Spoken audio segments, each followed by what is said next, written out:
Hey everyone, welcome to another episode of Grade 8 Events. I'm your host, Delaney Hall. We are officially in festival season in RVA. I know Oktoberfest, that was a big weekend for everybody, and we are going to just keep on rolling with the fun events. It's finally also starting to feel like fall outside, which is pretty nice. This is, I was telling Autumn Childress and Jessica Kirk this morning that today was one of the first days you kind of walk outside and it's kind of chilly. You need to put your heat on in your car, but if you're like me, you've been waiting for this. So it was an exciting morning for myself. But while it does feel like fall, it also means the Second Street Festival is back in Richmond. This is happening Saturday and Sunday in Richmond's Jackson Ward neighborhood.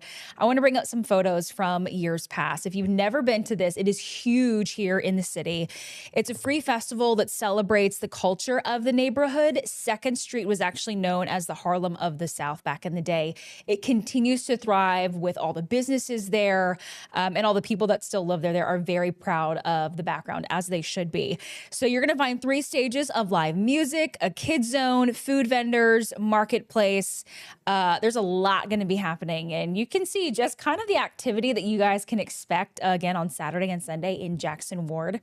They also have a full lineup of all of the headliners and all of the events. I'm going to bring up my browser to the Second Street Festival website. You can see on Saturday, the headliner is the Chuck Brown Band. Sunday's closing performance is DJ Drake and MC Shako. I want to say that correctly. Featured jazz artists is Nathan Mitchell. And they have literally broken down to the minute. You can see 11:40 to 11:48 the acts that they're going to be having on those 3 different stages. Here's more about the festival headliners for each day and the featured artist. Talks about more about the poster artists going into the festival and all the fun things. So they're also doing, we talked about how the history of Jackson Ward is what really, and the culture is really what they want to highlight with the Second Street Festival. There's also going to be free walking tours of Jackson Ward by Gary Flowers. If you know him, he is iconic here in Richmond. Those tour groups will meet on the sidewalk at the Maggie Walker National Historical Site at 2nd and East Lee Street, 3 p.m. on both Saturday and Sunday. If you want to learn more and if you and you don't know a lot about the Jackson Ward neighborhood, or even if you do, this is a great refresh, and you'll probably learn something new. At the bottom here, there's a festival map. So you cannot get lost. Second Street Festival on Second Street. And they're going to have more information about that and marketplace and all that fun stuff. Again, this is just on Venture Richmond. They're the ones who kind of host this event. They also host the Folk Festival. So they are very, very busy this time of year. But that is the Second Street Festival. Again, Saturday and Sunday in Richmond's Jackson Ward neighborhood. I know a lot of folks are excited, and the weather is going to be fantastic. So please make your way out if you want to. We're going to keep things going. So you all know how I feel about a food festival. As in, I love them. One of my favorites is back this weekend, the Armenian Food Festival. Tomorrow and Saturday at St. James Armenian Church in Richmond. This is on Pepper Avenue, 11 a.m. to 9 p.m. both days. If you were watching 8 News at 9 this morning, you saw our special guest, Marty Moradian. He was here for a 2nd year in a row, telling us what we can expect. He brought in some wonderful goodies for us. This is Richmond's oldest food festival. They have been here for over a decade. He said it actually started as a bake sale for the church. It's grown and grown.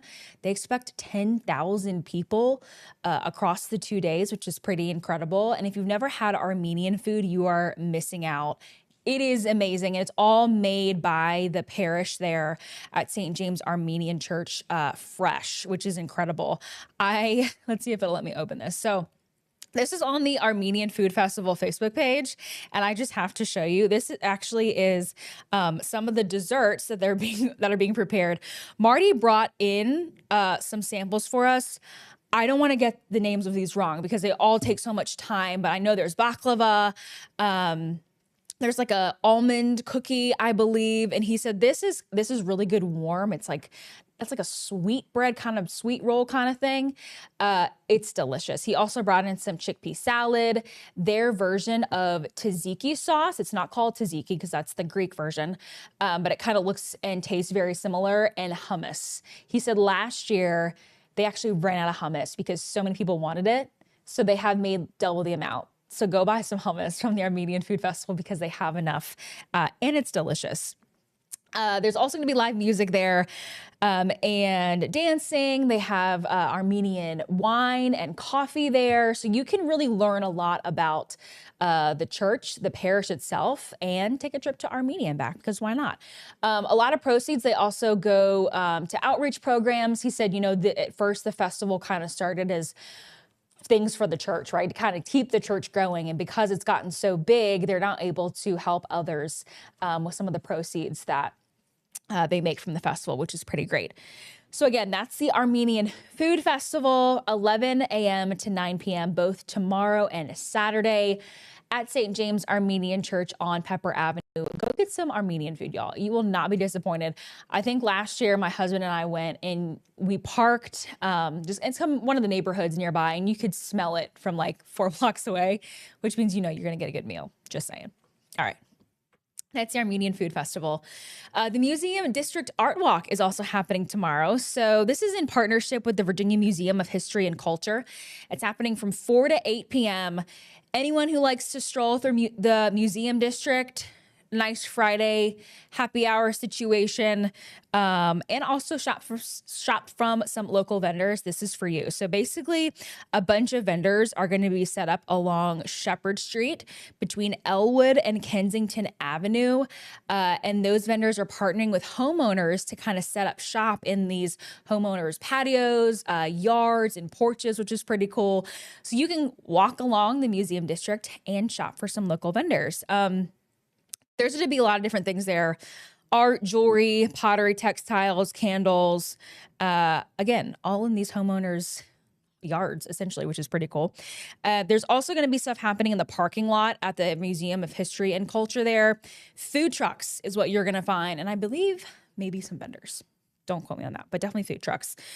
Beer and wine will be for sale in the Museum Cafe if you're interested in that. And First Fridays is also happening tomorrow at the Museum of History and Culture. It is the first Friday of the month. That's happening, I believe, from 5 to 8. And with that, you get kids' activities. I believe it's like free museum admission, just a bunch of different perks that you wouldn't usually get on any other Friday night. So I also want to show you this. It's going to, this happens rain or shine. It's supposed to be nice, I think, for the weekend. So you should be good. This is the map you can find. This is rvagalleries.com. Very easy. They have it all laid out here for you. They lay out who will be where, which is pretty cool. Elwood to Floyd, Floyd to Grove. And then you have little icons, art, photography, jewelry, live music. There's a plethora to find. Seriously.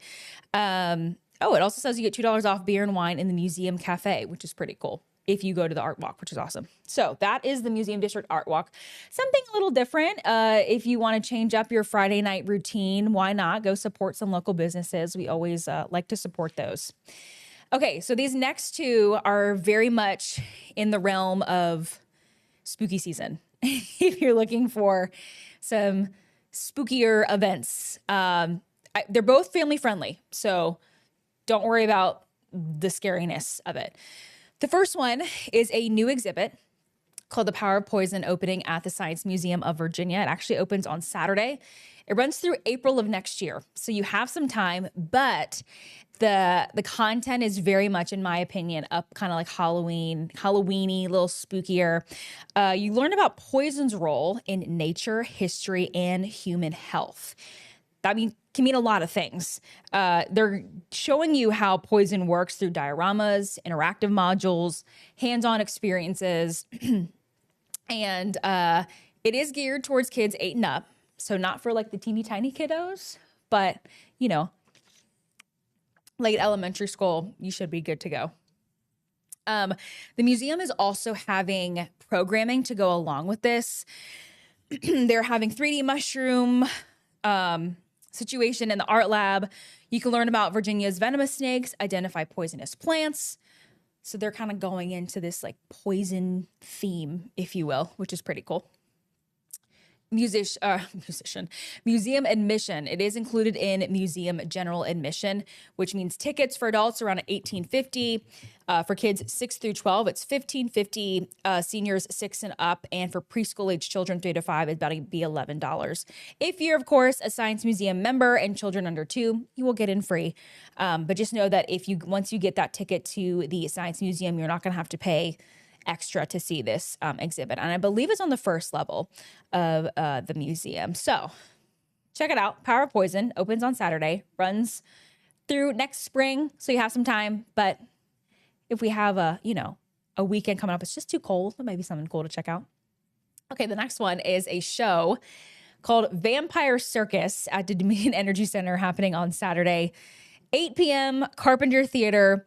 This is described as circus cabaret is how they describe it on the website, and theater, kind of with a spooky twist. And I want to bring up the highlight reel from their website. So incredible. So think of it, they say it's a fusion of Tim Burton and Cirque du Soleil, which kind of seems like the perfect description. I think she was hanging from her hair. That's pretty incredible. So the storyline is set in Bohemia during the 19th century. It follows the story of Count Dracula and, of course, his plan for world domination. He opens a traveling circus because, of course, he does.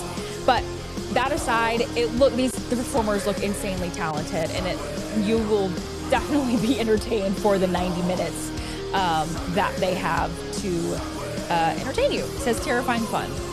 I get it. It looks awesome. So I'm going to bring back my list. Doors open 1 hour before showtime if you are interested in going. This is on DominionEnergyCenter.com. Buy tickets. There's a little button right here, and you can kind of pick up what you want. It looks like, depending on where you sit, tickets range from $25 to $68 a person, and you can kind of decide where you want to sit, orchestra, first, second, all that kind of stuff. So that is the Vampire Circus at the Dominion Energy Center. I love it. We're in spooky season, and I feel like as we do more of these graded events, obviously more of them are going to pop up. If you have events happening in a community near you, or you're hosting one, please let us know. We'd love to learn more about it. We're always wanting to highlight your efforts throughout the community. You can send us an email at news@wrec.com.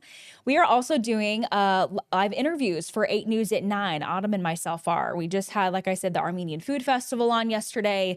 We had the RBA Music Fest. They were on yesterday. So if you would like to be interviewed live on TV, you can send us an email at interview@wrec.com, and we'll see if it's a good fit for you and for our show.